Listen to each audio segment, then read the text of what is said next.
Number 9. The Midnight Zone, Nature's Basement Dungeon.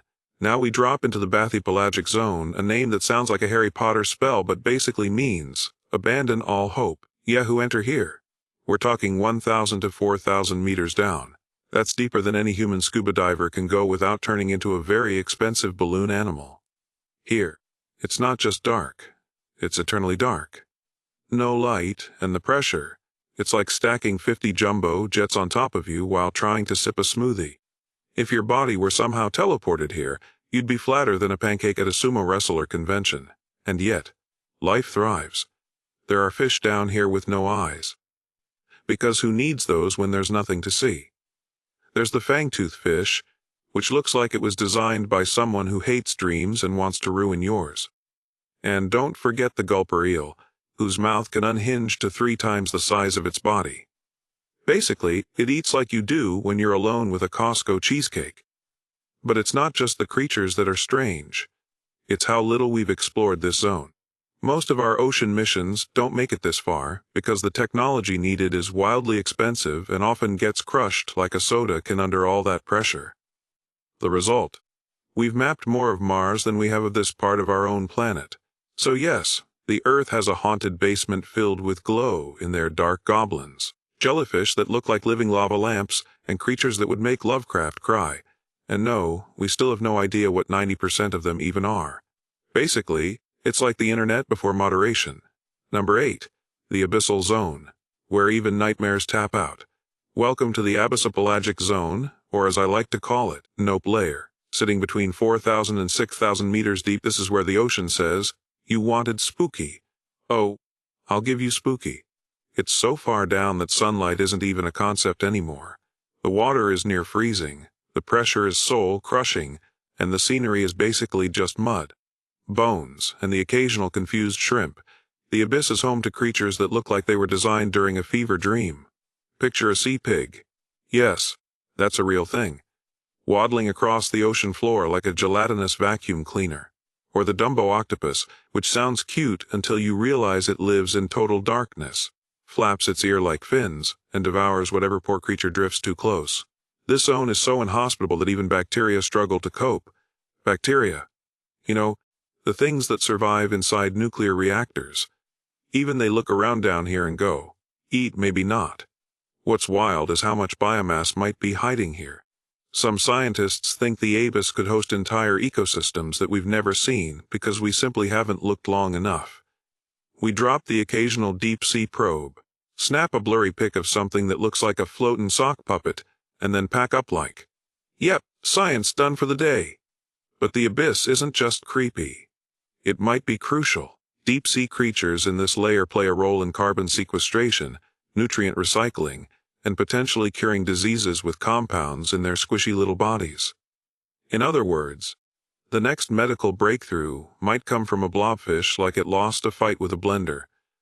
So, yes, there's a pitch black, freezing wasteland on Earth full of bio-glowing freaks and sentient gelatin, and we've barely scratched the surface. Sweet dreams! If you enjoyed this video, please give it a like and consider subscribing to my channel. It means number 7, the Hadal Zone. Earth's final boss level. Ah yes, the Hadal Zone. Even the name sounds like something you shouldn't summon at a dinner party. This terrifying stretch of ocean lies 6,000 to 11,000 meters deep, a depth so absurd it includes literal trenches, as in the Mariana Trench lives here, as in, if Mount Everest took a dive, it would still be about a mile underwater. This zone is named after Hades, the Greek god of the underworld, because someone in marine science clearly wanted to make sure no one ever slept again. It's the least explored, least understood, and definitely least inviting part of the ocean. It's so deep that if something breaks down during a mission, your 10 million robot just becomes the world's most high-tech paperweight. But guess what? There's still life down there. Of course there is, because Earth has no chill. Down in the Hadal trenches, scientists have found amphipods the size of your hand, worms that look like animated noodles, and microbial life clinging to rock faces like, hey, we're thriving. Thanks. There are also weird translucent fish that somehow manage to exist despite pressure that could squeeze a watermelon into a tic-tac. And let's talk about that pressure. over 1,000 times what you feel at sea level. It's so intense, water molecules actually start to behave differently. Down here, physics just sort of makes stuff up. What's really unsettling, every time scientists lower a probe into these depths, they find new species. Every single time. It's like the ocean is a magician pulling out an infinite handkerchief of alien biology and going, ta-da! Bet you didn't expect that glow-in-the-dark slug with 7 mouths.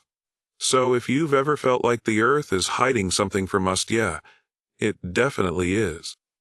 And it's doing it at the bottom of a trench in the middle of the Pacific, far away from where your fragile, oxygen-loving body will ever go. Number 6. Deep-sea gigantism. Because why not make things worse?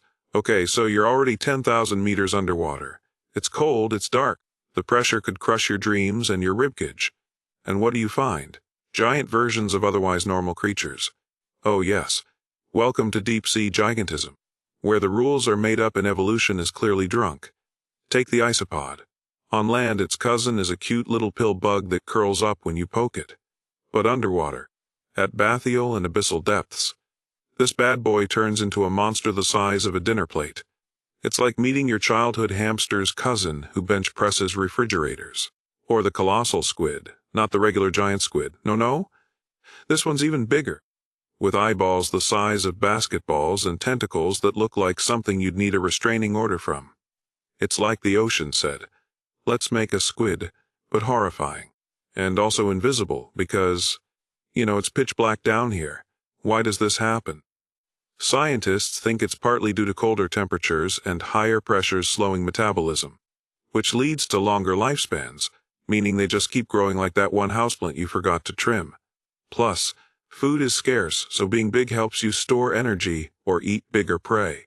Or, let's be honest, just look more intimidating than your equally terrifying neighbors. And if you're wondering, do we know how big things can get down there? The answer is, not even close. Every new expedition feels like unlocking a new level in a horror-themed Pokemon game. You're out there trying to do science, and then bam, 6-foot shrimp. Basically, the ocean depths are Earth's version of a cheat code that says, make it colder, darker, and way too large. And still we have no idea what's hiding at the bottom. So sleep tight, knowing there's possibly a lobster the size of your car just chilling beneath the waves. Number 5.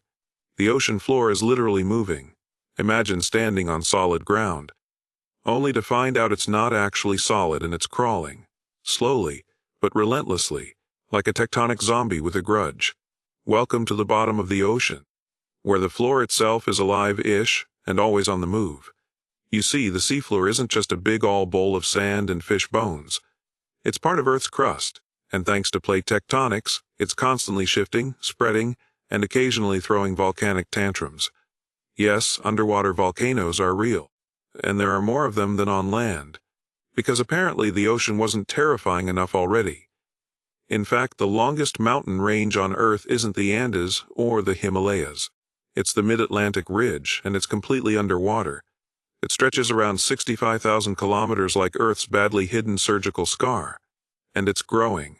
New oceanic crust is formed here, oozing out like magma, scented Play-Doh while the old stuff gets shoved under continents like that junk you hide before guests come over. Oh, and did I mention earthquakes? Because yes, the seafloor quakes, sometimes violently, and when you shake a giant bowl of salt water, what do you get? Tsunamis, which start way out in the deep and arrive on shore like, surprise! Here's a wall of doom. But back down in the Hadal playground, all this tectonic chaos means one thing.